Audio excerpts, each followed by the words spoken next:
দেখো, ব্রাইডের কাছে তুমি যত তাড়াতাড়ি পৌঁছাও না কেন, ব্রাইড তোমাকে একটু তো লেট করাবেই। তো তখন অলরেডি বাজে 2:53। আর যেহেতু আমার মুসলিম ব্রাইডের বুকিং ছিল, তো আমার রীতিমতো টেনশন শুরু হয়ে গেছিলো যে এরপরও কখন আসবে, কখন রেডি হবে। আজকের ব্রাইড হচ্ছে আমার তানিয়া দি। তো তানিয়া দি, বলো কিরকম লুক চাও বা কিরকম সাজবে? তুমি যেমন সাজিয়ে দিবে। তোমার কোনো ডিমান্ড নেই? ব্লেসিং ব্রাইড বলে একটা কথা আছে না, আজকের ব্রাইডটিও ছিল আমার ঠিক ব্লেসিং ব্রাইড। এত মিষ্টি ব্যবহার, বাড়ির লোকজনের এত সুন্দর ব্যবহার, কাজটা না ভেতর থেকেই সুন্দর হয়ে যাচ্ছিল।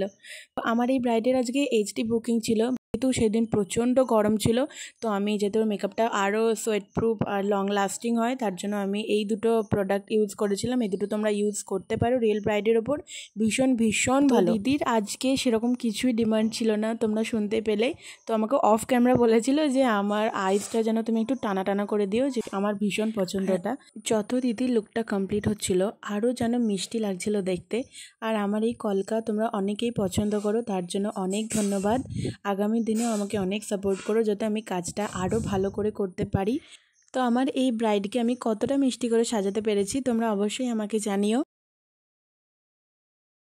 দিচ্ছ না, কি সুন্দর লাগছে। তো এটা তোমার ফাইনাল লুক, তো বলো কিরকম লাগলো? খুব সুন্দর। সব পছন্দ হয়েছে? কলকা বলেছিল ছোট্টর মধ্যে দিতে, করতে পেরেছি।